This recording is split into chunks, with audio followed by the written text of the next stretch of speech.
nas aulas passadas que há diferentes enfoques e que ao longo dos tempos esse tema ele foi sendo compreendido de maneiras diferentes e houve uma ampliação do conceito de inteligência, no sentido de que quando a gente fala de inteligência hoje, a gente tem de pensar numa realidade complexa e tem de pensar em inteligências múltiplas. Uma conceituação de inteligência é a capacidade de resolver problemas que está vinculada, é mais ou menos a mesma coisa, a capacidade de adaptação à realidade. Essa, inclusive, é uma compreensão de um grande nome da psicologia moderna, que é Jean Piaget. Então, tendo em mente os princípios que foram levantados, que foram apresentados nas aulas anteriores, nós prosseguimos a partir da seguinte pergunta: a pessoa nasce ou torna-se inteligente? A resposta, sendo bastante objetivo, é que há um equilíbrio entre hereditariedade, ou seja, aquilo com que a pessoa nasce, a herança genética, e depois o processo de desenvolvimento que acontece depois do nascimento.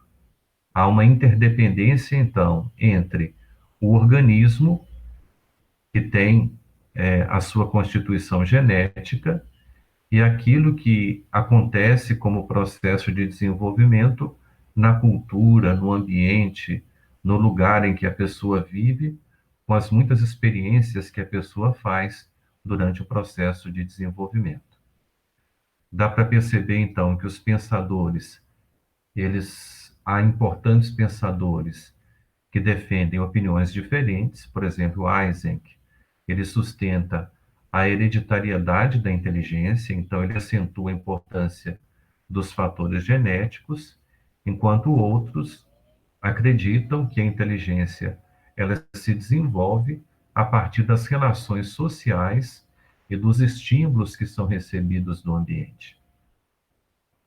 Então, qualquer que seja a, a, a, a opção, né, aquilo em que a compreensão adotada, eu penso que alguma forma de conciliação entre as duas coisas, a gente não pode de forma alguma desprezar a hereditariedade, mas pensando que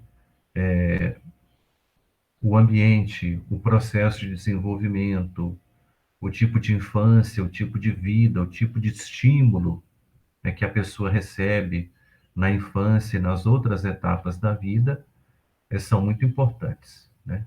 No meu modo de entender, todos nós nascemos com capacidades, com potenciais que são herdados, e agora o tornar-se vai depender muito do processo de desenvolvimento. Por exemplo, uma pessoa nasce com uma capacidade para o desenvolvimento intelectual, para aprender matemática, para aprender as coisas todas. Agora, isso é um potencial, é uma capacidade. O tornar-se inteligente naquela área vai depender dos estímulos que a pessoa recebe e depois do empenho que a pessoa faz concretamente para a aquisição dos conhecimentos que são necessários para a pessoa ser alguém que desempenha bem uma determinada função. Então, há interdependência entre a herança genética e o que vem depois, né? E o processo de desenvolvimento. O que nós dissemos, há fatores de ordem biológica e é fundamental a estimulação, que é responsável pelo amadurecimento dos mecanismos biológicos. Aqui a gente poderia dizer muita coisa. Um exemplo que poderia ser dado é o exemplo do aprendizado de música, que é um tipo de inteligência. É claro que a pessoa depende de uma estrutura genética, de uma composição, de uma organização cerebral, depende do sistema nervoso. Então, esses são os fatores de ordem biológica. Mas a pessoa nunca vai desenvolver uma inteligência musical se ela, desde a infância, não for estimulada, significa não tiver contato com a música, não ouvir música, não for estimulada no sentido de aguçar a capacidade de audição, se ela não for estimulada para concretamente a prática de determinado instrumento, ou da música enquanto desenvolvimento vocal, né? Da voz propriamente dita. Então, a estimulação ela é muito importante porque ela é responsável pelo amadurecimento também do cérebro, né? Os neurônios, eles precisam receber determinado estímulo e eles então se desenvolverem para dar uma resposta àquele estímulo que chega no cérebro. Então, se há uma capacidade, uma herança biológica, a estimulação durante a vida, ela é fundamental para o desenvolvimento, então, das capacidades, dos neurônios ou das capacidades cerebrais, né?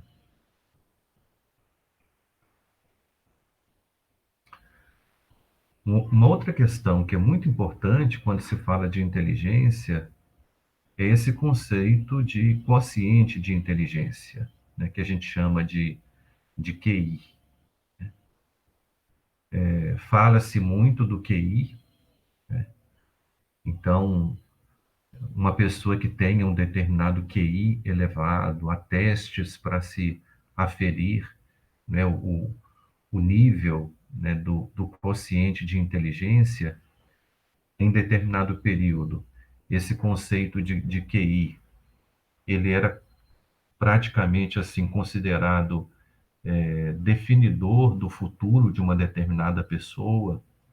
Por exemplo, em universidades norte-americanas, em determinada época havia testes para se aferir o nível do quociente de inteligência e a pessoa ela poderia ter acesso a cursos universitários dependendo do QI, né?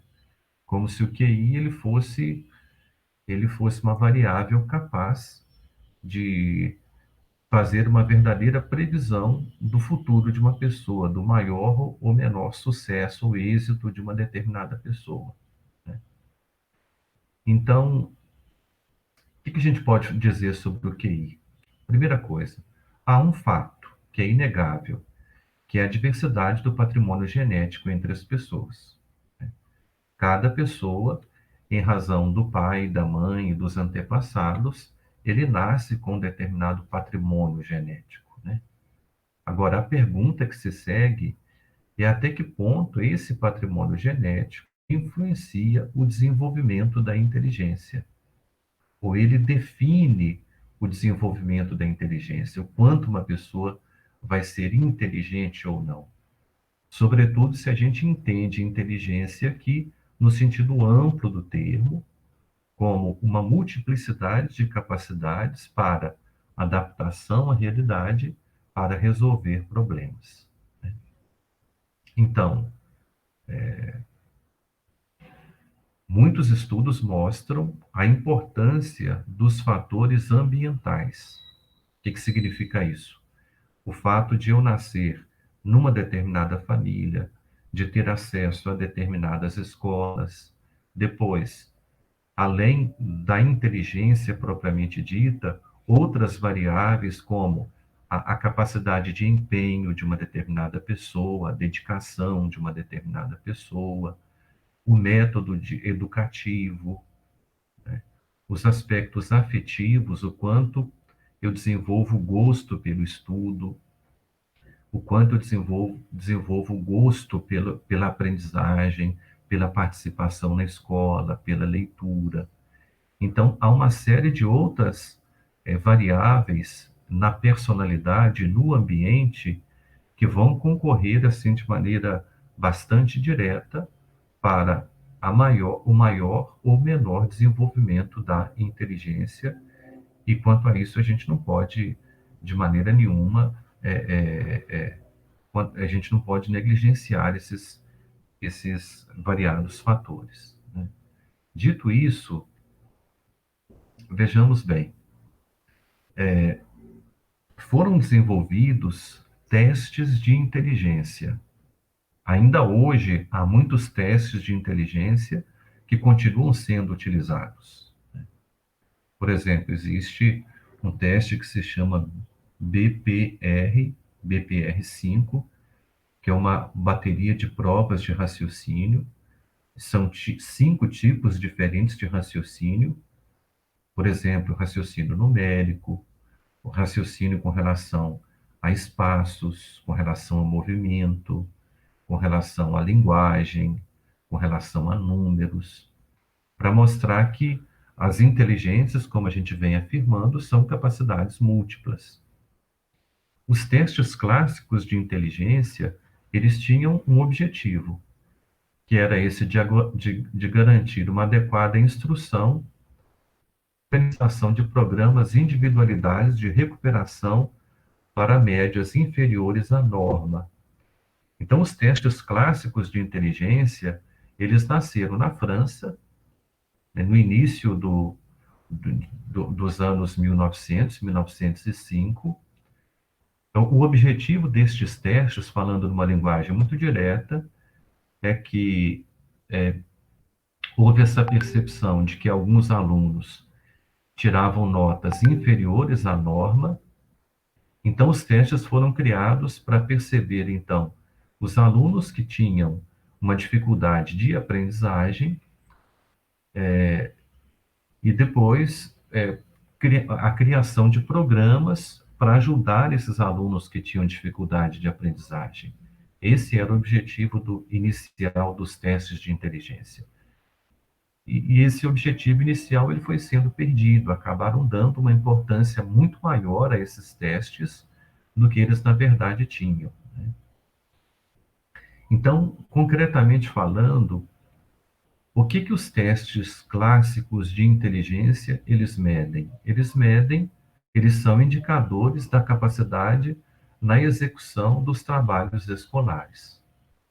Então, se você faz um teste para medir o QI exclusivamente, o QI ele não mede as inteligências múltiplas de que a gente está falando aqui. Ele vai medir a capacidade de raciocínio lógico, que vai te ajudar, por exemplo, em atividades voltadas para o raciocínio abstrato. Mas ele não vai medir os outros tipos de inteligência, né? Uma inteligência voltada para movimento, voltada para música, voltada para linguagem, voltada para os outros tipos de inteligência. O QI, ele vai medir a capacidade da pessoa de execução de trabalhos escolares, o raciocínio lógico e o raciocínio abstrato, e ele é, um, é uma ferramenta importante, mas que não vai além disso, né? Não consegue ir além deste objetivo propriamente dito, né? E o teste de QI, então, ele pode ser expresso nesse conceito de idade mental. A chamada idade mental é uma expressão que é utilizada para o resultado dos testes de QI. E o que significa isso? Existem duas variáveis, que é a idade mental e a idade cronológica. A idade cronológica é, objetivamente falando, a idade que eu tenho, por exemplo, 25 anos, 30 anos, 5 anos, 10 anos. E o que significa o QI? O QI, a aplicação de um teste, ele vai dar um resultado que é representativo da idade mental. Suponhamos que uma pessoa fez um teste, a idade mental, o resultado é 15. A idade cronológica é 15 também. Então, 15 dividido por 15 vai dar 1 vezes 100, que é a fórmula, 1 vezes 100 é igual a 100. Isso é para dizer, então, que o QI normal, ele equivale a 100, né? Porque ele vai ser o resultado da idade mental dividida pela idade cronológica, multiplicado por 100. Se a idade mental ela for variando A gente vai ter resultados, então, que são inferiores a 100, e aí a gente vai ter, então, um QI inferior à média, que deveria ser 100, ou a gente pode ter um QI acima de 100, que seria, nesse caso, então, um QI superior à média, ou uma inteligência superior à média.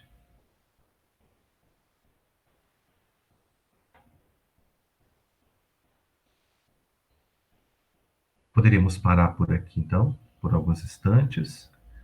Depois nós daremos continuidade